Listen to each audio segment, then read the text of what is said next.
Chapitre 3. Dehors, tout est paisible. Le concierge arrose la patinoire avec une lenteur méthodique. Cléo attend toujours, sans bouger. Soudain, elle se dresse sur ses pattes. Une rumeur unanime perce au travers des murs de l'école. Le bruit d'une cohue monte et grandit. Bang! Les portes s'écartent comme sous la poussée des hordes de Genghis Khan.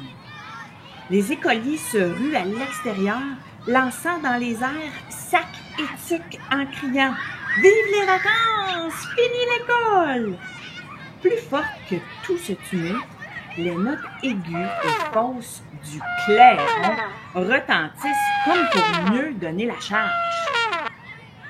Le concierge ne se retourne pas, froidement déterminé à ne pas se mêler à ce déchaînement de joie. Ils sont en vacances, ça me regarde plus, pense-t-il. Mais qu'ils viennent pas mettre de neige sur la patinoire, par exemple. À cet instant, son boyau, piétiné au passage, n'émet plus qu'un jet irrégulier, une sorte de crachotement grotesque. Dès qu'elle voit Pierre, Cléo se précipite à contre-courant, pressée d'aller rejoindre son jeune maître.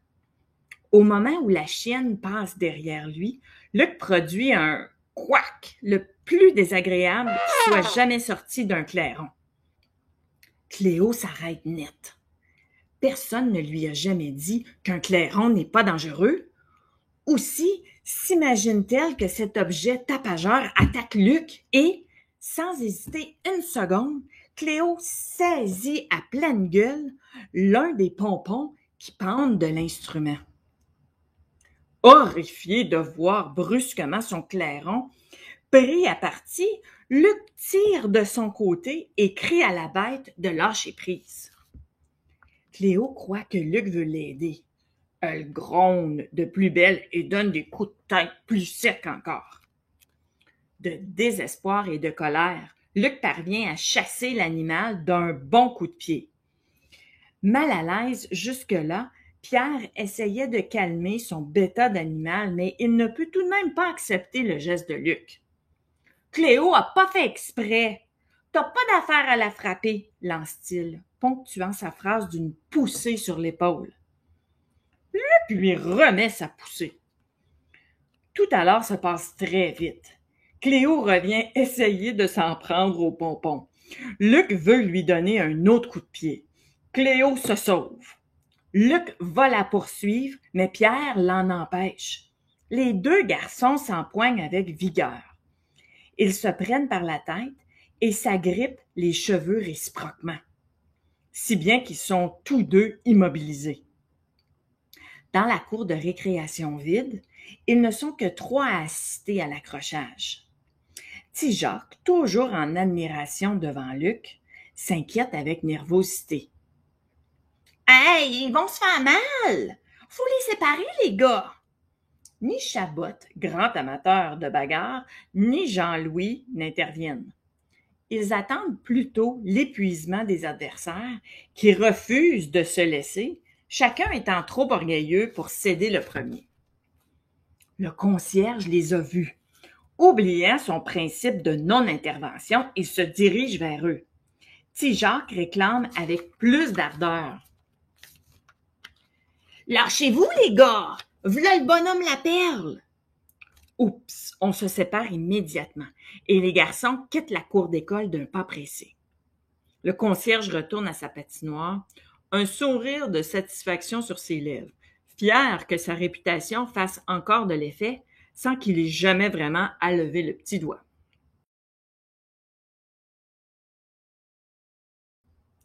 Pierre est d'une nature pacifiste.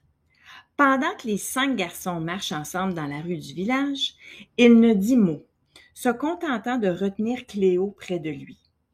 Il reste encore un peu secoué de s'être bataillé avec Luc.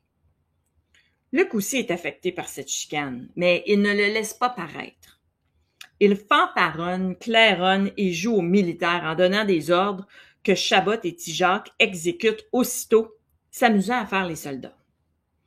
Ils foncent tantôt à gauche, tantôt à droite, attaquant un ennemi terrible et imaginaire, puis reviennent en riant marcher d'un pas cadencé autour du chef. Une idée lui vient. Une idée électrisante qui le survolte. Il s'arrête, bombarde les environs d'un taratatata étonnamment réussi. Les gars, je sais ce qu'on va faire.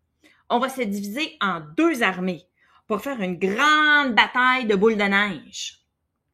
Puis il conclut par une autre sonnerie, mais si fausse celle-là qu'elle pousse Cléo à se cacher derrière un arbre. Tout de suite, Chabot déclare qu'il embarque, parce que lui, les batailles, il aime ça.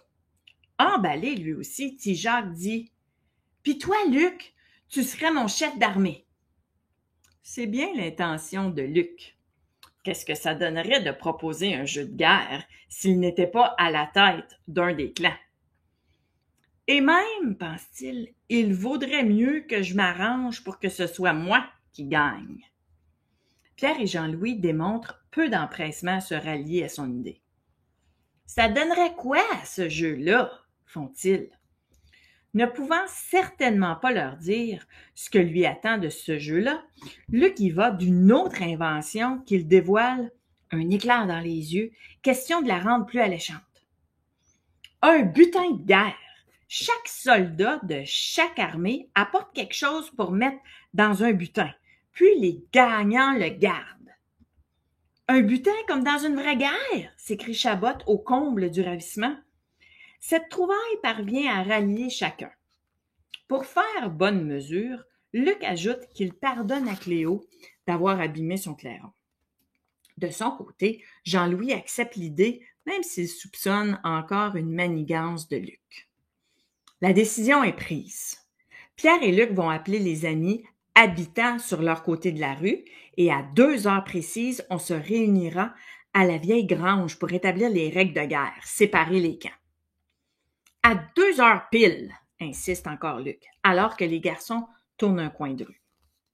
Ils aperçoivent à ce moment un petit phare, tout chambranlant que 2 jeunes enfants achèvent de construire. Spontanément, Luc crie et claironne. « Un phare! Chargé! » Tarata, tarata, tarata. Il se lance à l'assaut, Chabot et Tigeac sur ses pas. Pierre et Jean-Louis ralentissent le pas et continuent leur chemin en observant la charge d'autant plus intrépide que ce phare ne peut offrir une grande résistance. En moins de 2, ils retournent à l'état de banc de neige. Les petits pleurent et ragent. L'un d'eux a bien voulu lancer une boule de neige, mais les grands sont passés si vite qu'ils étaient déjà dans son dos avant qu'il ne la décoche.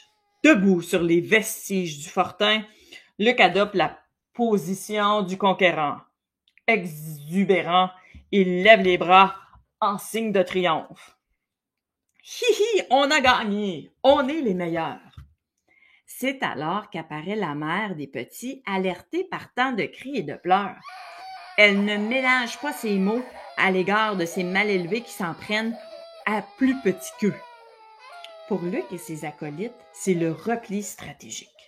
Honteux, pour ne pas dire la fuite. Mais Tigeac, intimidé et repentant, n'ose partir. « C'était juste pour jouer, Madame Sirois », tente-t-il d'expliquer sans trop de conviction, tandis qu'il remet en place quelques blocs de neige et se fait consolant auprès des petits. Satisfaite, Madame Sirois dit encore en s'adressant au petit braillard qui ne cesse de s'époumoner. « Martin, veux-tu arrêter de pleurer? T'es plus un bébé. » Puis elle rentre. Tigeac en profite pour s'enfuir, sans oublier en partant de renverser d'un bon coup de pied les blocs qu'il venait à peine de replacer. Déjà rendus devant la maison de Pierre, Luc et les autres regardent Tigeac revenir vers eux, s'amusant de sa mésaventure. « Ouais, vous êtes pas mal braves, vous autres, avec les petits », prononce une voix dans leur dos, d'un ton sans équivoque. Les garçons se retournent vivement. Une fille de leur âge achève de chausser ses skis de randonnée en les regardant droit dans les yeux. Luc rompt un silence étonné. C'est qui, elle? Pierre explique que c'est sa nouvelle voisine, Sophie. Comme la fille s'éloigne sur ses skis, Luc lui crie « Hey, m'embarques-tu? » « Marche, ça déniaise !» se fait-il répliquer d'emblée. Sans plus se préoccuper des garçons, elle disparaît au coin d'une maison. Luc reste abasourdi, même si on rit autour de lui.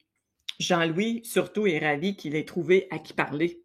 « Bon, ben, ça va faire !» laisse tomber sèchement un Luc offusqué. « Que tout le monde soit au rendez-vous à 2 heures pile. » Dès qu'il s'est un peu éloigné, Luc affiche une mine de jeune conspirateur pour reprendre à voix basse. « C'est ça, à 2 heures, pour vous autres. »